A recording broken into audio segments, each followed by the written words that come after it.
Excuse me, it's real hot. I wanted to talk about something today.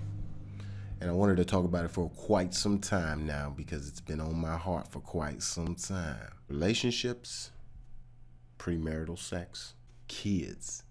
Like millions of other people, I've got Facebook, obviously. And I see a lot of the same things on Facebook, like this, and that, and that. And they all come from the same vague tone of voice. Why are statuses like this posted so often? I'm a guy, so I use Facebook different than a girl might. A girl might spend a lot of her time on the news feed just being nosy and browsing. I mean, who can really blame them? I hate being out of the loop too. But you underhanded ladies like to use secretly acquired information against us guys as an advantage for you.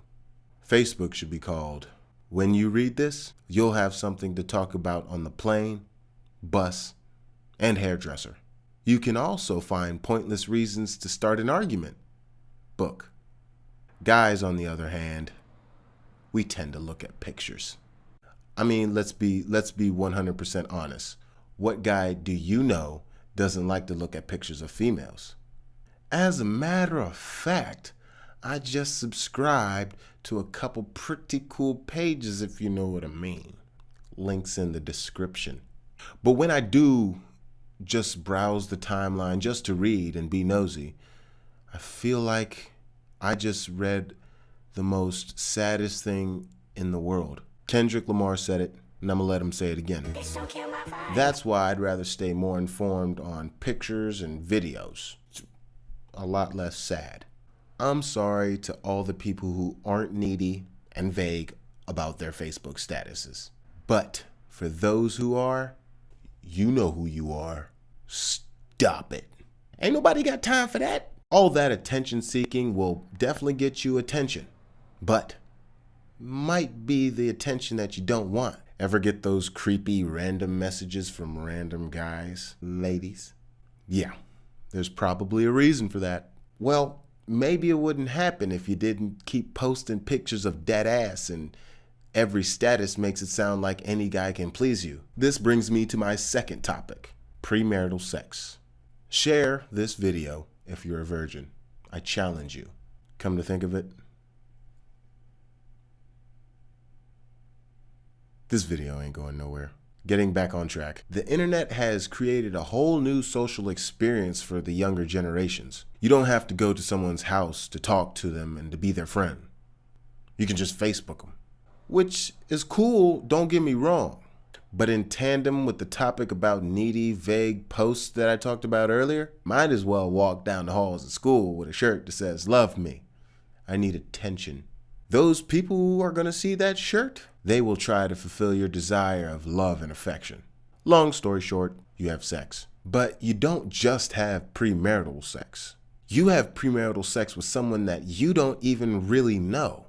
So when they find out that they really don't like you from actually spending time with you, you're stuck posting those needy, vague comments again.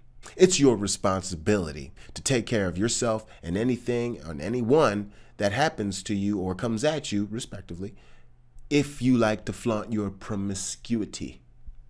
It's a never-ending cycle of annoyance, really. So the cycle continues and another creepy person comes along. And what are they doing? They're boasting about how they can solve your problems because you keep posting them on Facebook. And they're going to try to console you and try to lure you in. Don't fall for it. And the lovely people of Facebook, yeah, I'm probably talking about you. They fall for it, and guess what happens? Nut busting.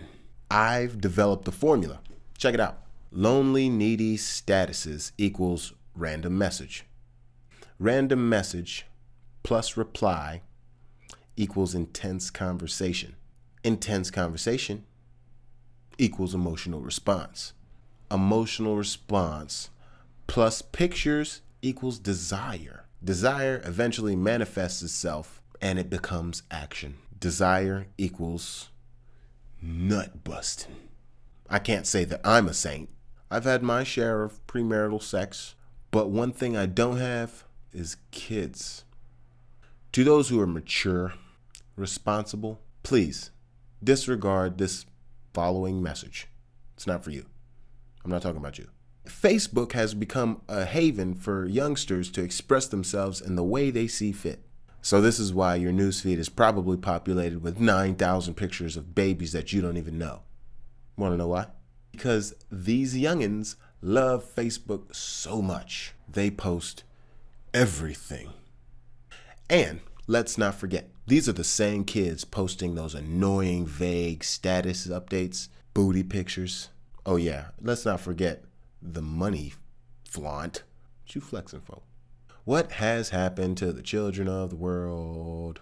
What happened to education? I never heard too much about sex growing up. I only took one health class. Yeah, it wasn't explored, so my curiosity compelled me to dip my tip in some females. On the other hand, since it wasn't so relevant in the music that I listened to and the conversations that I had, it wasn't always in my head. It wasn't always on my mind. But times have changed. Have you heard the radio lately? Yeah, my point exactly. You know how frequently condom use education is thrown out in schools nowadays? Huh? Back when I was in school, not as much. When somebody got pregnant, it was like, oh my God, it was kind of a big deal. Nowadays, someone gets pregnant, cool. Let me get to the point that I wanted to make. Kids are having babies. That doesn't make them a parent because they don't have any clue of what it's like to be an adult. They barely know how to take care of themselves. They're not independent, and they definitely can't raise a respectable, healthy child on their own. So when the babies of these kids become kids themselves and become teenagers and eventually adults, oh, hell no. That's for another video, though. We'll talk about that. But in closing, nobody cares about your life. And sex makes things complicated. So uncomplicate your freaking self. Look, trust me, you'll live a more focused life. For all those virgins out there, your first time is going to be a train wreck. Don't fight it. Don't get impatient and do it with someone you think is hot and someone you met on Facebook. Well, hell, you can meet your wife on Facebook. Disregard that. But just don't do it just because the person's hot. Do it with someone you've been waiting for. The person that you deserve. And if that's not reason enough, they probably won't make fun of you on your first time because they're probably going to be in love with you too. It can be a train wreck. But you could turn around to your friends and all your critics and say, at least that's the only person I've been with. But hey, if you like this video, go ahead and like it, share it. And if you hated this video, let me know because I want to know. I want to know what you hated about it. But chances are you're not going to say shit. Leave a comment. Subscribe too. That helps. Be easy.